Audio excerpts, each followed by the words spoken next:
Welcome to this descent into shadows, where stories we thought we knew unravel into something older, stranger, and far more unsettling.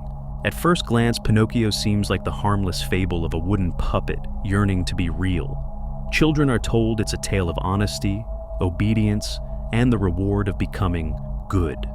But buried beneath its surface lies a disturbing architecture, one woven with the symbols of secret orders, the stages of alchemy, and the echoes of ancient initiatory rites. What most audiences never realize is that Pinocchio is not about childhood at all. It is about the soul, about transformation, obedience, and the terrible price of ignorance. Carlo Collodi, the author, was not merely a writer of children's tales. He was a Freemason, active during the turbulence of 19th century Italy.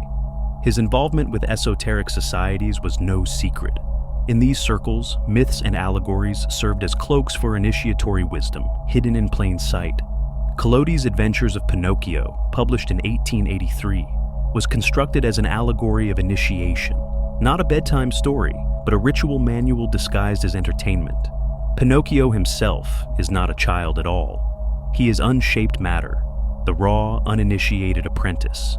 His journey mirrors the trials of transformation laid out in mystery schools, where ignorance is burned away through disobedience, punishment, death, and eventual rebirth into a new form. To understand this, we must walk step by step into the text and trace the symbols that mark this hidden initiation. The story begins not with divine miracle, but with a piece of wood. Ordinary, rough, unwanted. This wood groans, resists the knife, almost as if it is already alive. Yet, Geppetto, a lonely carpenter, decides to carve a child out of it.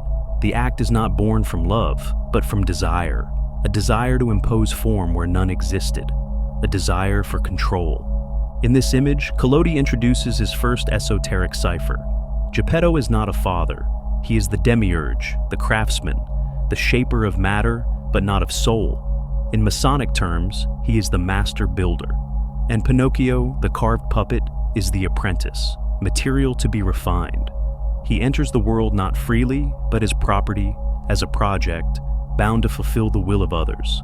Already the unsettling detail emerges. The wood was alive before the carving began, which means the soul was already present, trapped, voiceless, inside something unfinished.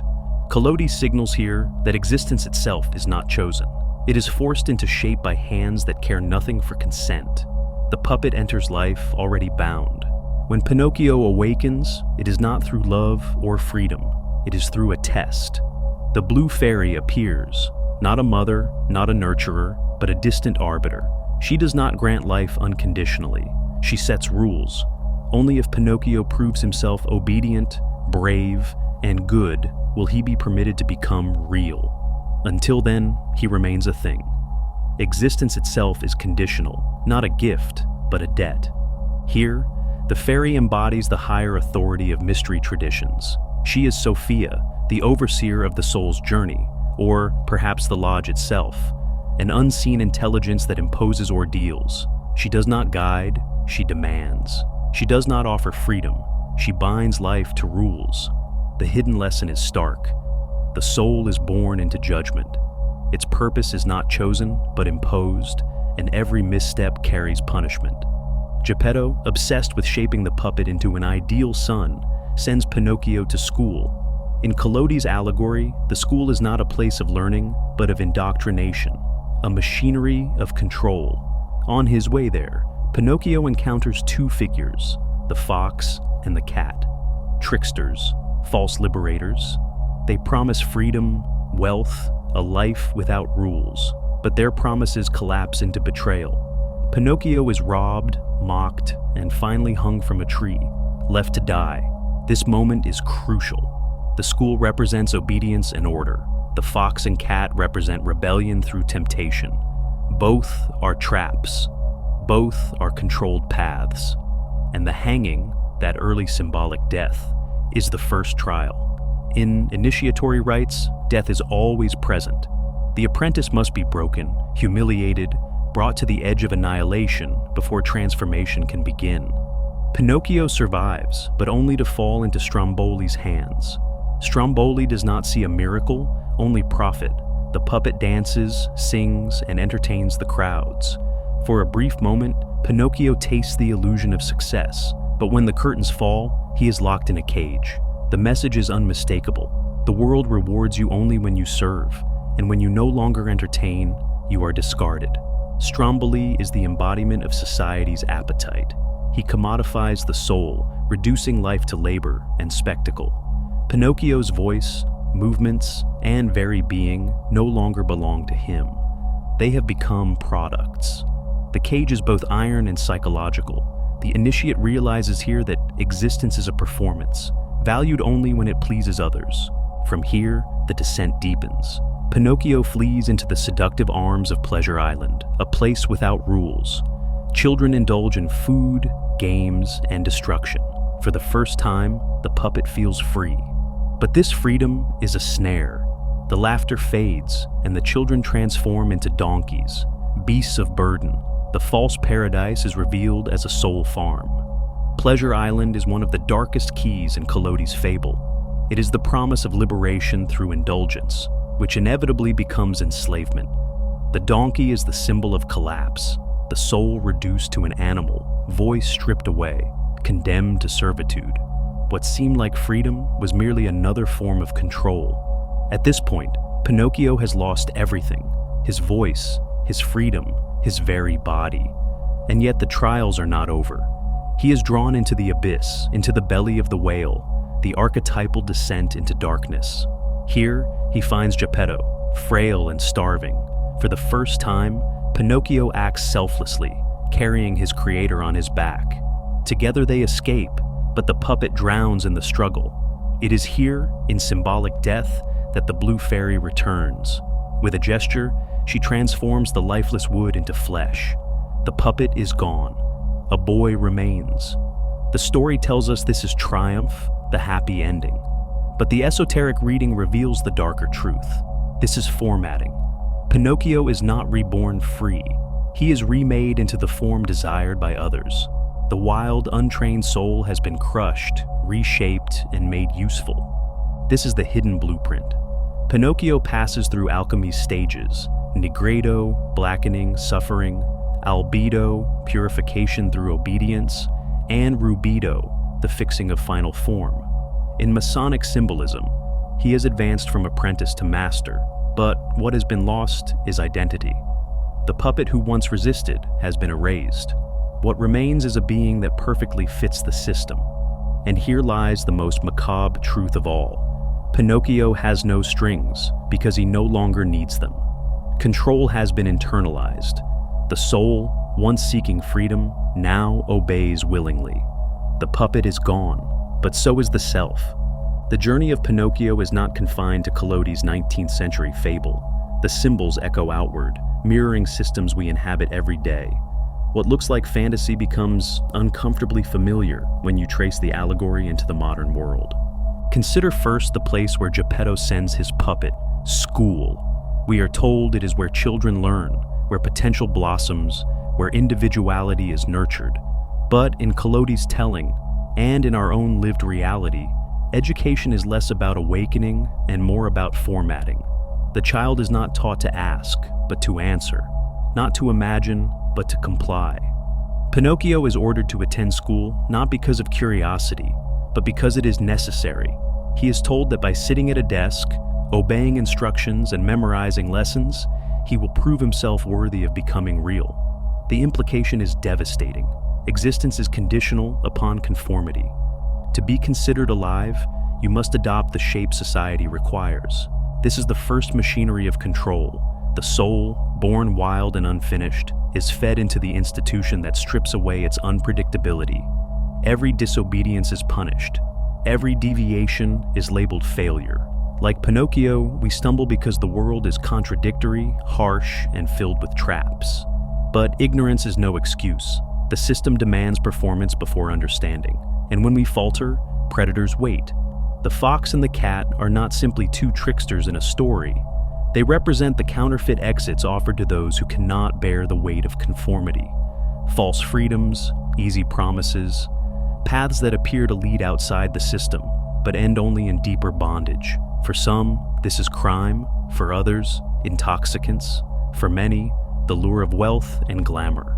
The price is always the same: betrayal. Like Pinocchio robbed and hung from a tree, the soul learns that false exits do not free, they ensnare. Each path back into the system is harsher than the last, punishment more severe, the leash tighter.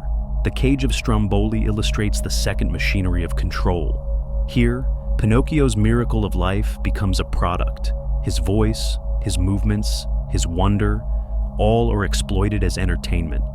For a moment, the crowds cheer. They adore the puppet, but adoration is not acceptance, it is consumption. And when the show is over, he is locked away. This cycle mirrors the modern labor system. You are valued only for your output, your body, your voice, your creativity, all measured in terms of profit. Your worth exists only as long as you perform. Outside the stage, outside productivity, you are nothing. Stromboli is not just the cruel puppeteer. He is the society that buys the soul, strips it of agency, and repackages it as a commodity. But Collodi does not stop here. He takes us deeper into the most seductive snare of all, Pleasure Island. On the surface, it is liberation. No rules, no teachers, no punishments. A world of indulgence where every forbidden act becomes allowed. Food, play, destruction, laughter. For the first time, Pinocchio feels that he belongs. For the first time, he tastes what seems like freedom. But freedom without discipline is another cage. The children awaken as donkeys, stripped of speech, stripped of identity, stripped of humanity. And what becomes of donkeys? They are sold, beaten, and worked until they collapse. The island was not paradise. It was a factory. The laughter was bait. The indulgence was the net. In this we see the third machinery of control, engineered desire. The system does not rely solely on punishment. It offers freedom, but freedom crafted in such a way that it destroys the soul. Pleasure weaponized becomes enslavement. The donkey is the symbol of collapse, the once human soul reduced to animal labor, incapable of even speaking its own suffering. This mechanism persists in the world today. Entertainment that dulls the mind, addictions disguised as lifestyles, pleasure sold as liberation. But when the curtain falls, the cost is revealed: dependency, degradation, loss of self. The pleasure island of Collodi's imagination is not fiction, it is a blueprint. And then comes the abyss, the belly of the whale. Geppetto the demiurge is found not triumphant but defeated, waiting for death in darkness. Pinocchio dives into the sea not for himself, but for his creator. In that moment of sacrifice, he embraces suffering fully. His wooden body collapses, and he drowns. This is the fourth machinery of control, initiation through death. Mystery schools across centuries have used symbolic death as the gateway to transformation. The initiate must enter the tomb, the underworld, the abyss. Only through loss of self can the new form be born. Collodi transmits this same ritual through allegory. Pinocchio dies, and the blue fairy remakes him, not into what he chose, but into what the system desired. Flesh replaces wood, but obedience replaces will. Here lies the heart of the allegory. Control does not end with chains. Chains are crude, visible, and can be broken. True control is internal. Once the soul believes obedience is freedom, the system no longer needs strings. The puppet dances on its own. Think of this in modern terms. Education does not simply teach facts. It teaches obedience to structure. Labor does not merely pay wages, it binds survival to compliance. Entertainment does not merely amuse, it programs desire. Pleasure does not liberate, it cages through addiction.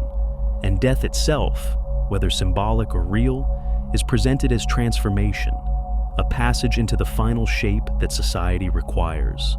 Pinocchio's strings were cut, but not because he was free, because he was no longer a threat. And this is why the story unsettles when read with esoteric eyes. It is not a children's tale about lying and honesty. It is a ritual map, a formula for shaping raw material into a compliant product.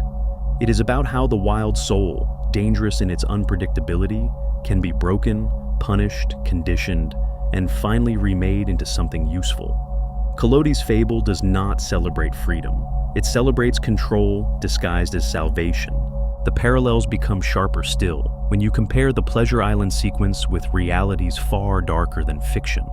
Consider the modern scandals of hidden islands, secret gatherings, and manufactured indulgence.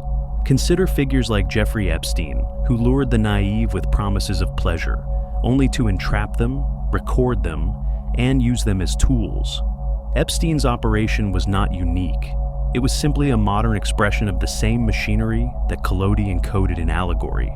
The coachman in Pinocchio is the smiling face of exploitation. He buys children with coin, offers them freedom without consequence, and leads them into transformation.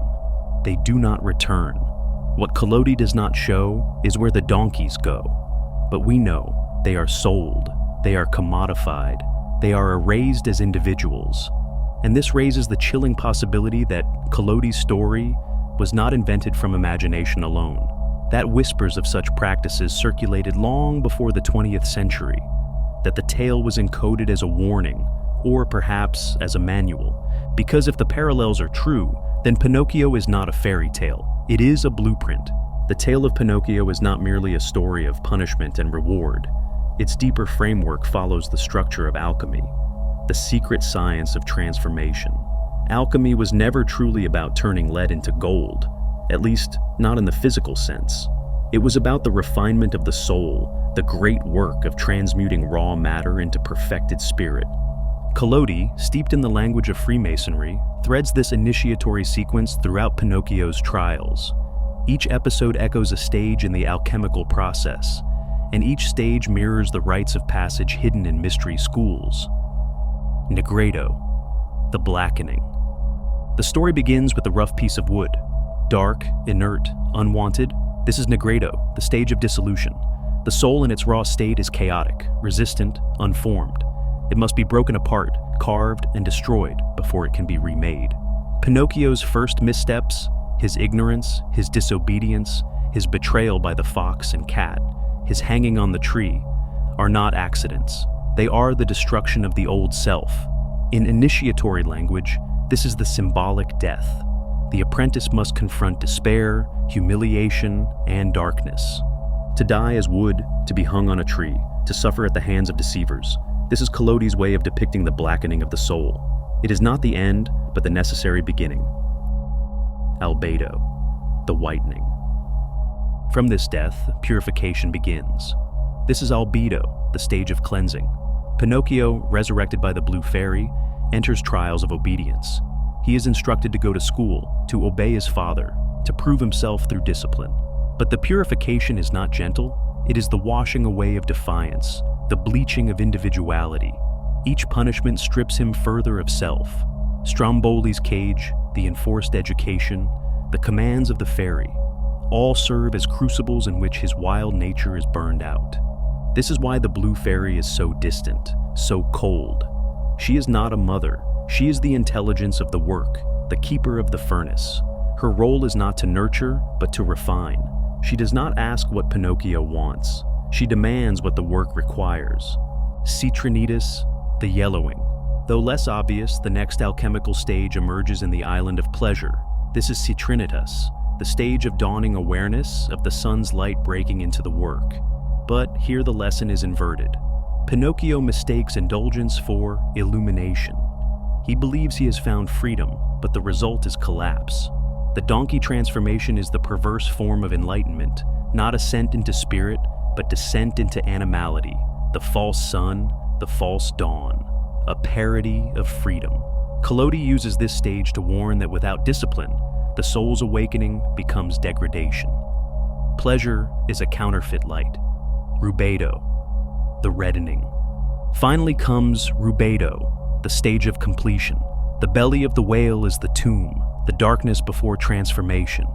Pinocchio dies, his wooden body floating lifeless in the sea. Out of this death, the Blue Fairy remakes him into flesh.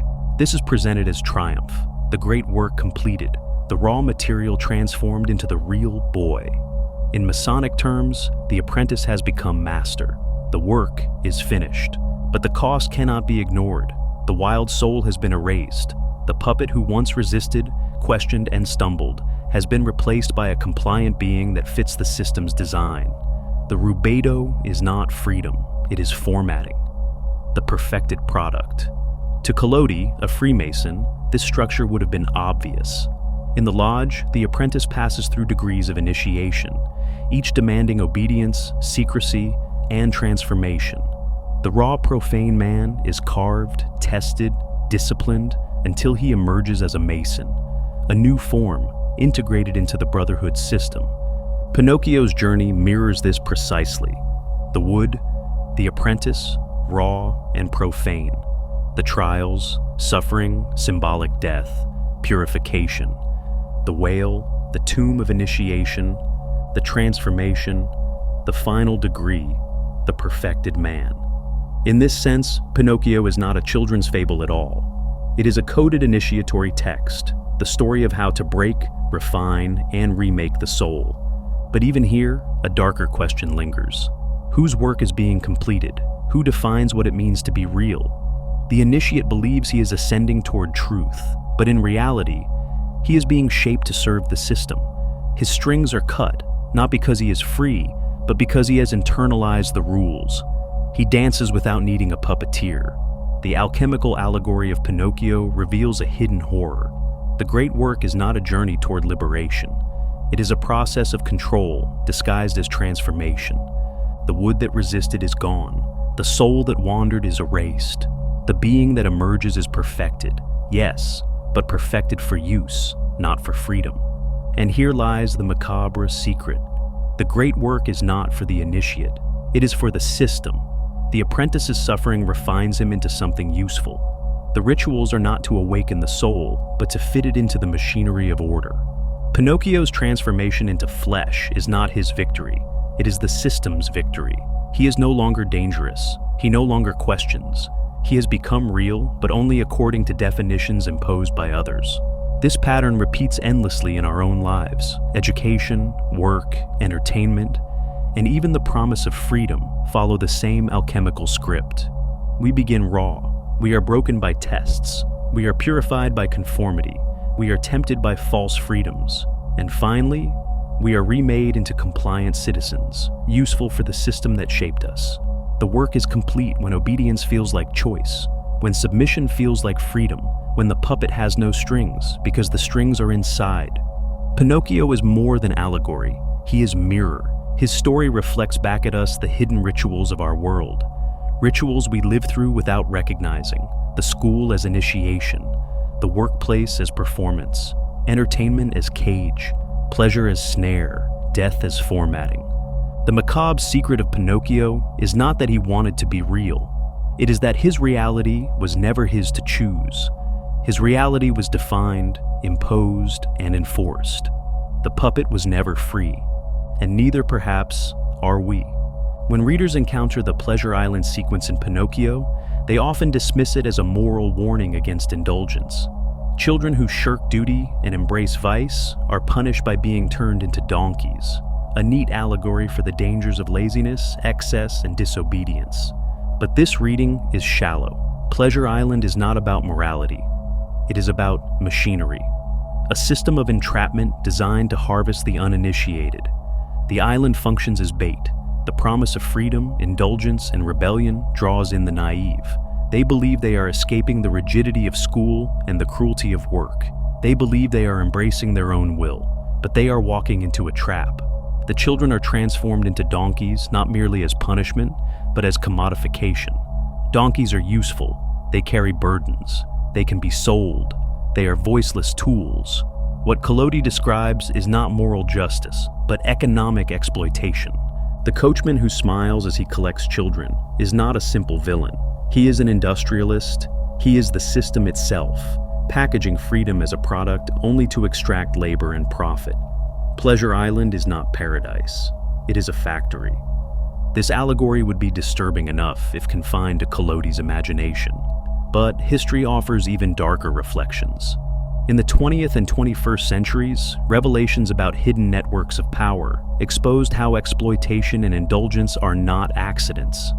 They are mechanisms of control. Jeffrey Epstein's island, infamous for its excesses, was more than a site of abuse. It was a system of leverage. The formula was simple: lure the naive with promises of indulgence, record their actions in secret, use the evidence as blackmail. What began as freedom became chains. Powerful figures walked into the trap willingly, seduced by pleasures without consequence. But the consequence was waiting. They emerged compromised, forever bound to the system that offered them indulgence. This is Pleasure Island made flesh. The chilling implication is that Collodi's allegory was not simply a moral lesson. It was a reflection, perhaps even a warning, about practices that existed long before Epstein. Whispered rumors of elite gatherings, secret societies, and manufactured pleasures have circulated for centuries. Children's fables, it seems, were a safe place to hide such truths. At its core, Pleasure Island reveals a deeper principle. Compromise is the true currency of power. It is not enough to command obedience through law, labor, or punishment. Such control is fragile, always at risk of revolt. But when obedience is secured through compromise, when individuals have been enticed into indulgence and left marked by it, control becomes permanent. The children of Pleasure Island believe they are free. They indulge without restraint. But when the transformation arrives, it is irreversible. They cannot return to who they were. Their freedom has been weaponized against them, their identity erased. So too with compromise in the real world. Once bound by secrets, shame, or guilt, individuals no longer need chains. They chain themselves. They obey, not because they must, but because exposure would destroy them. This is the coachman's genius. He does not force obedience. He manufactures it. The donkey, long associated with labor and humiliation, becomes the perfect emblem of this process. Once proud children, laughing and shouting in apparent freedom, are reduced to braying beasts. Their voices are replaced by sounds that cannot articulate resistance. Their bodies conscripted into servitude. The allegory is merciless. The school created obedience, Stromboli commodified talent, Pleasure Island erased identity. At each stage, the wild soul is diminished. Each supposed freedom leads to deeper enslavement. Each rebellion is folded back into the system. The donkey is not simply an animal, it is the final stage of collapse, a creature that once dreamed of freedom, now incapable of remembering it. When viewed through this lens, Pinocchio ceases to be a fable about honesty. It becomes a map of power. The systems we inhabit operate in the same way. Education shapes thought into compliance. Labor commodifies existence. Entertainment offers escape while reinforcing obedience. Pleasure seduces, then enslaves, and hidden within these layers is compromise, the unseen glue that binds individuals to the machinery. Once compromised, resistance evaporates. The strings no longer need to be pulled. In this sense, Epstein was not an anomaly. He was an echo, a modern coachman with modern tools. His island was not unique. It was simply exposed. The darker suggestion is that such mechanisms are perennial. They exist wherever power requires silence. They exist wherever obedience must be secured without visible chains. After Pleasure Island, Pinocchio descends into the belly of the whale. Here, the allegory reaches its deepest void. The puppet dives into death itself, carrying his maker on his back. This is the tomb of initiation, the Masonic chamber of reflection, the alchemical vessel where death precedes transformation. Inside the whale, Pinocchio encounters absolute darkness. It is only by sacrificing his own life that he emerges into rebirth. But again, we must ask, rebirth into what? The puppet who resisted, who erred, who questioned, that puppet dies. The child of flesh who emerges is not the same soul. He is the formatted product, perfect, real, useful. And so, the cycle is complete. The terrifying truth of Pinocchio is this: the puppet was never free. His entire journey was scripted as a ritual. Each trial was not random, but designed. Each rebellion anticipated, each punishment calibrated. From rough wood to real boy, every stage was managed. The system never lost control. It did not need to. The only question was how long it would take to break him. And once he was broken, once obedience had become indistinguishable from freedom, the system could cut his strings. Not because he escaped, but because escape was no longer possible. Pinocchio's tale, when stripped of its veneer, reveals itself as a manual, a guide for how to process souls into compliant beings, a ritual that reflects not only ancient mystery schools, but modern systems of education, labor, pleasure, and compromise. The macabre esoteric secret is not just that this story hides initiation rites, it is that these rites still surround us. Every institution, every ritual of modern life follows the same formula. And the final horror is this: what was written as allegory for one puppet is a mirror for us all. By the end of Collodi's tale, the audience breathes a sigh of relief. The puppet has become real. Geppetto weeps with joy. The blue fairy bestows her silent blessing. The journey of suffering, punishment, and obedience is rewarded at last. But the esoteric reading reveals something far more unsettling. The real boy is not the triumph of freedom, it is the death of the self. Pinocchio's rough edges, his unpredictability, his resistance, all have been erased. What remains is a compliant being molded to fit a system's design. He no longer requires strings because he has internalized them. He no longer rebels because he no longer remembers how. The story ends not in liberation, but in assimilation. Step back and the structure becomes clear. The wood, the raw soul, resistant and alive. The carving, the imposition of form by authority. The blue fairy's rules, existence made conditional. The school, indoctrination into obedience. The fox and cat, false liberators, traps for the disobedient. The hanging, symbolic death, punishment for rebellion. Stromboli's cage, commodification of talent. Pleasure Island, indulgence turned into enslavement. The whale, the tomb, initiation through death. The transformation, final formatting, the perfected product. This is not a fairy tale, it is a blueprint, a step-by-step manual for breaking, remaking, and formatting the human soul. Collodi, as a Freemason, encoded the ritual of initiation into narrative, but beyond Masonry, beyond alchemy, the tale reflects something universal. The machinery of control that governs every society. Look closely at our world and the parallels emerge. Education does not cultivate individuality, it molds compliance. Labor does not honor creativity, it commodifies existence.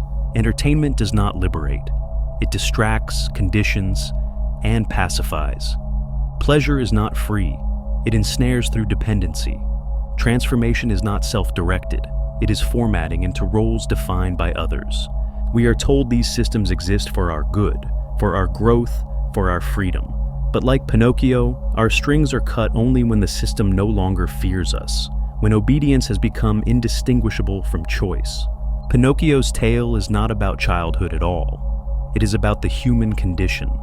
It is about how wild, untamed souls are processed into compliant citizens. It is about how rebellion is anticipated, punished, and folded back into the system. It is about how freedom is packaged, sold, and weaponized until the soul itself forgets what freedom ever meant. This is why the story lingers, why it unsettles when read with esoteric eyes. It is not a warning to children. It is a revelation to initiate, a revelation of the hidden machinery that turns raw wood into useful flesh.